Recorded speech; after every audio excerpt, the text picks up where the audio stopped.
Hello everyone, সবাই কেমন আছো? তো এখন তো গরমের সময়, এখন বেশি সময় কিন্তু রান্নাঘরে একদম ভালো লাগে না। তো আজকে আমি খুবই সিম্পল একটা লাঞ্চ থালি তোমাদের সাথে রেডি করে দেখাবো। আশা করি তোমাদের ভীষণ ভালো লাগবে। আর এরকম সিম্পল লাঞ্চ থালি আধা ঘন্টার মধ্যেই একদম রেডি হয়ে যাবে। তো প্রথমে আমি সবজিগুলোকে কেটে নিয়েছি, এরপর আমি উচ্ছে আর কুমড়োকে লবণ হলুদ মাখিয়ে নিয়েছি। এরপর কড়াইয়ের মধ্যে তেল দিয়ে ওর মধ্যে কালো জিরে ফোড়ন দিয়ে ওর মধ্যে চিংড়ি মাছ দিয়ে আমি লবণ হলুদ দিয়ে চিংড়ি মাছটাকে প্রথমে ভালো করে একটু ভেজে নিয়েছি। এরপর আমি ওর মধ্যে কেটে রাখা লতিটা দিয়ে তারপরে ভালো করে একটু নাড়িয়ে চাড়িয়ে লতিটাকে একটুখানি ভেজে নিতে হবে। লতিটা ভাজা হয়ে গেলে এরপর আমি ওর মধ্যে দিয়ে দিয়েছি সর্ষে আর লঙ্কা বাটা।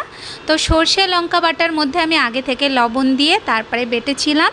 এরপর সেটা দিয়ে ওর মধ্যে কয়েকটা চেরা কাঁচা লঙ্কা দিয়ে ভালো করে নাড়িয়ে চাড়িয়ে এটাকে ঢেকে মিডিয়াম আঁচে হতে দেবো।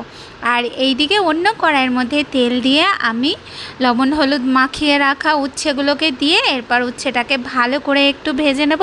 উচ্ছেটা যখন লাল লাল মতন ভাজা হয়ে যাবে তখন উচ্ছেটাকে তুলে নেব। এরপর ওই তেলের মধ্যেই যেই কুমড়োটা আমি কেটে রেখেছিলাম সেই কুমড়োটাকে দিয়ে দেবো। তারপর কুমড়োটা ঢাকা দিয়ে কুমড়োটাকে ভালো করে একটু ভেজে নিতে হবে। কুমড়োটা যখন ভালো মতন ভাজা হয়ে যাবে তখন কুমড়োটাকে আমি উঠিয়ে নেব। এরপর আমি ওই তেলের মধ্যেই আমি 4-5টার মতন শুকনো লঙ্কা দিয়ে এরপর শুকনো লঙ্কাটাকে ভালো করে একটু ভেজে নিতে হবে।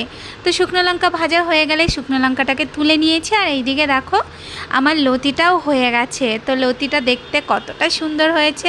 তো এইদিকে লতি নামিয়ে নিয়েছি। এরপর কুমড়োর মধ্যে আমি শুকনো লঙ্কা, পরিমাণ মতো লবণ আর দিয়ে দিয়েছি ওর মধ্যে বেশ খানিকটা কোচানো পেঁয়াজ আর ওর মধ্যে ধনেপাতা আর সামান্য একটু সর্ষের তেল দিয়ে কুমড়োটাকে ভালো মতন একটু মাখিয়ে নেব। কুমড়োটা ভালো মতন মাখানো হয়ে গেছে। তো এই যে আমাদের কুমড়োর ভর্তা রেডি হয়ে গেছে।